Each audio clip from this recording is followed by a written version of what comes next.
অবশেষে কিন্তু আমার ছোট বোনের বিয়েটা হয়েই গেল। হ্যালো এভরিওয়ান, আসসালামু আলাইকুম। আমি জান্নাতুল ফেরদৌস সাউদিয়া জান্নাতুল ডেইলি ব্লগ পেজ থেকে চলে আসলাম আজকে আমার ছোট বোনের বিয়ের ভিডিওটা নিয়ে। এবং বিয়ের দিন সারাদিন আমরা কি কি করেছি, কোথায় কোথায় গিয়েছি, কেমন মজা করেছি সবটাই আজকে আপনাদের সাথে শেয়ার করব। তো প্রথমেই সকালবেলা ঘুম থেকে উঠে বিয়ের দিন আমি চলে গেছি খালামণির বাসায়, মানে আমার বোনের বাসায়। তো ওখানে যাওয়ার পরেই গিয়ে গিয়ে দেখি যে গরু কাটাকাটি, খাসি কাটাকাটি চলতেছিল আর কি।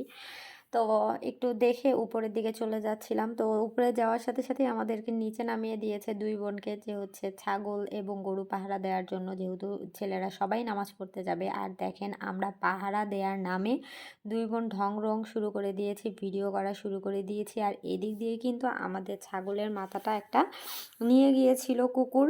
তো যাই হোক, আমাদের ঢংরক তো ২ বোনের কমছেই না। তো যখন মুরব্বিরা চলে আসছে, পুরুষরা আর কি, তখন আমরা উপরে চলে গেছি এবং বোনকে সামান্য একটু খাওয়াই দিলাম, যেহেতু সাজগোজের পর আর খাওয়া হবে না তেমনভাবে। তো বোনকে খাওয়ানোর পরেই বোনকে নিয়ে চলে যাচ্ছিলাম পার্লারের উদ্দেশ্যে। তো পার্লারে যাওয়ার আগে একটু খুঁটিনাটি যে কাজগুলো আছে ওগুলো করে নিলাম। আর বকবক তো আমাদের চলছেই আর কি। তো এই তো এখন আমরা নিচে নেমে চলে যাচ্ছিলাম, আমাদের জন্য নিচে গাড়ি ওয়েট করছিল। আমরা আসলে একটা গাড়ি ডেকেছিলাম যে যিনি আমাদেরকে পার্লারে নিয়ে যাবে এবং পার্লার থেকে নিয়ে আসবে, মানে সারাদিন ব্যাপী আমাদের পিছনে থাকবে আর কি তিনি। তো এই তো আমরা যখন পার্লারের উদ্দেশ্যে যাচ্ছিলাম, তখন আরেক বোনকে দেখছিলাম তার বাচ্চাকে নিয়ে সে আসছিল। যদিও বা বেবিকে নিয়ে পার্লারে যাওয়ার কথা ছিল না, তারপরেও বেবি একাই বাসায় থাকতে পারবে না, তাই সে নিয়ে আসতেছিল। তো মানে গাড়িতে উঠে দেখেন আমাদের ভাগিনা তো অনেক খুশি, তার খালামণির বিয়ে বলে কথা, সে গান গাচ্ছে, নাচতেছে, একদম অন্যরকম অবস্থা।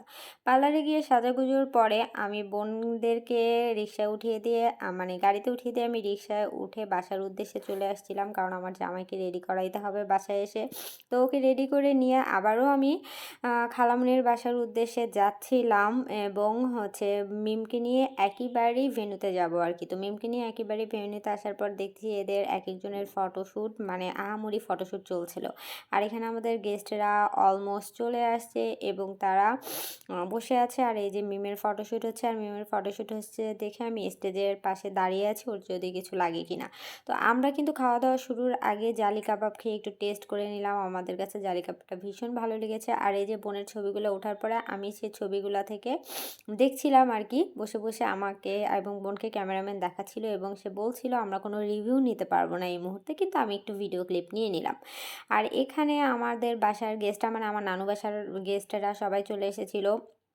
বোন বসে তাদের সাথে আলাপ করছিল, সাথে আমরাও একটু বোনের সাথে হাসি ঠাট্টা করে নিলাম বিয়ের আগে বলে একটু কথা।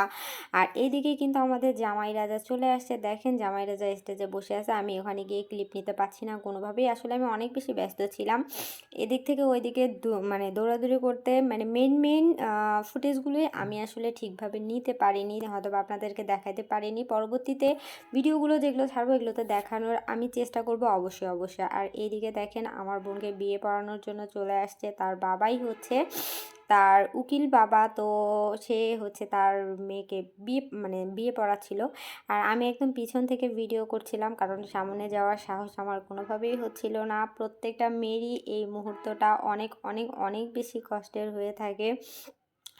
আর আমরা আপনজনরা তার সামনে গেলে হয়তোবা সে আরও অনেক বেশি কষ্ট পাবে, তাই আমরা একেবারেই দূর থেকে তাকে দেখছিলাম, মোটেও তার সামনে যাচ্ছিলাম না। যাই হোক, আলহামদুলিল্লাহ তার বিয়ে পড়ানো হয়ে গেছে এবং বিয়ে পড়ানোর পরে তার ননদ, তার শাশুড়ি সবাই মিলে তাকে গহনা পরানোর জন্য আসছিল। আমার ছোটো বোনের একটা ব্যাপার আমার খুব খুব খুব বেশি ভালো লাগছে, যে ও হার বলেন, সীতাহার বলেন, চুড়ি, এগুলো নেয়নি আর কি শ্বশুরবাসা থেকে, যেগুলো সবসময় পরা যাবে না। তো আমিও তার সাথে পুরোপুরিভাবে একমত ছিলাম। আর দেখেন নাকফুলটা পরাতে গিয়ে যে কতবার পড়ে গেছে, আমরা তো ভাবছিলাম যে হারাই যাবে কিনা, কিন্তু ডায়মন্ডের সাদা নাকফুল ছিল বিধায় হয়তোবা বারবারই খুঁজে পাওয়া যাচ্ছিল। আর ওর লেহেঙ্গাটা মেরুন ছিল, তাই হয়তোবা খুঁজে পাওয়া যাচ্ছিল। বেচারা নাকফুলটা পরতে খুব কষ্ট হয়েছিল, কারণ হচ্ছে ওর নাকটা অনেকটাই কাঁচা ছিল। কিছুদিন আগেই আমরা ওটা ফুটা করিয়েছিলাম পার্লারে গিয়ে। তারপরে একটা সোনার নাকফুলও পরিয়ে দিয়েছিলাম। তারপরেও বেচারির অনেকটা কষ্টই হয়েছিল আর কি বলা চলে। তো তাকে দেনমোহরে টাকা বুঝিয়ে দেওয়া হয়েছে। সেদিনের মানে বোনের বিয়ের ব্যাপারগুলো আমার কাছে কিন্তু অনেক, অনেক, অনেক বেশি ভালো লেগেছে। তারপর তাকে একটা চেন দেওয়া হয়েছে, মানে গহনা বাবদ যেগুলো দেওয়া হয় আর কি, সেগুলো তাকে খুব সিম্পলভাবে বোনের বলাতেই দেওয়া হয়েছে এবং আমার কাছে ব্যাপারটা খুব ভালো লেগেছে। যেগুলো সে রেগুলার ইউজ করতে পারবে। এই যে হার দেখেন, এই যে দেখেন চূড়, এগুলো আর সে জীবনেও পরবে কিনা এটা সন্দেহ আছে। কিন্তু এই ধরনের জিনিসগুলা যে তাকে দেওয়া হয়েছে এটাতে করে আমার খুব ভালো লাগছে। আর একটা ব্রেসলেট দেওয়া হয়েছে। ব্রেসলেটটা কিন্তু মাশাআল্লাহ অনেক বেশি সুন্দর ছিল। তো গহনাগাটি পরানোর পরে আমি একটু খাবার সেটটাতে চলে গেছিলাম যে মেহমানরা কিভাবে খাওয়া-দাওয়া করছিল এটা একটু দেখে আসার জন্য। তো এখানে একটু চট করে উঁকি মেরে চলে গেলাম আর কি বউয়ের ওইখানে। তো গিয়ে দেখতেছিলাম এদের ফটোশুট হচ্ছিল। আর ফটোশুটের কথা কি বলবো, মানে ফার্স্ট টু লাস্ট তার এত ফটোশুট হইছে যা বলার মতো না। তো আমাদের কিছু রিচুয়াল ছিল, সেগুলো আমরা পূরণ করার জন্য দাঁড়ায় ছিলাম। এর মধ্যে একটা ছিল হচ্ছে নিকানামা, আর একটা হচ্ছে মুখ দেখানো। সেটাকে আসলে অ্যাকচুয়ালি কি বলে আমার জানা নেই। আপনাদের কারো জানা থাকলে অবশ্যই আমাকে জানাবেন। আর এই যে তার নিকানামা, যেখানে এখন দুইজনে হাতের দুইটা ছাপ দিবে এবং সিগনেচার করবে। আমার কাছে ব্যাপারটা অনেক ভালো লেগেছে। আমাদের বিয়ের সময় এরকম কিছু ছিল না, থাকলে অবশ্যই আমি এই রিচুয়ালটা পালন করতাম। আমার কাছে এই রিচুয়ালটা কিন্তু অনেক ভালো লেগেছে। আপনারাও কাদের বিয়েতে এরকম রিচুয়াল পালন করেছেন বা পরবর্তীতে করবেন, যারা বিয়ে এখনও করেননি অবশ্যই জানাবেন। আর এখানে দেখেন আমার ভাইয়ের একটা খাবার ফুটেজ কিন্তু আমার জামাই নিয়েছিল। খুব মজা পেয়েছি আমি এই ফুটেজটা দেখে। আমার ভাই দাঁড়ায় খাওয়া শুরু করে দিছিল আর কি। বসার সিট পাইনি। তো মাশাআল্লাহ সব কিছু মিলে কিন্তু আমাদের বিয়েটা খুব সুন্দরভাবেই হয়ে গেছে। আর আমার বোনের জন্য এবং বোন জামাইয়ের জন্য অবশ্যই সবাই দোয়া করবেন। ভিডিওটা বেশি লং করিনি। আর এখানে দেখেন তাদের মালা বদল হয়েছে।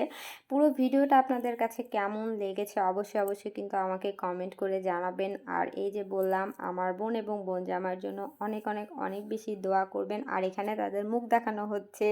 আর এখানে তাকে বলা হচ্ছিল যে সে আয়নাতে কি দেখবে, মানে দেখতেছে। সে কিন্তু অনেক আগে বলেছিল সে আয়নাতে নাকি হচ্ছে কি মোটু দেখবে আর কি। তার জামাইকে সে আদর করেই বলছে আর কি।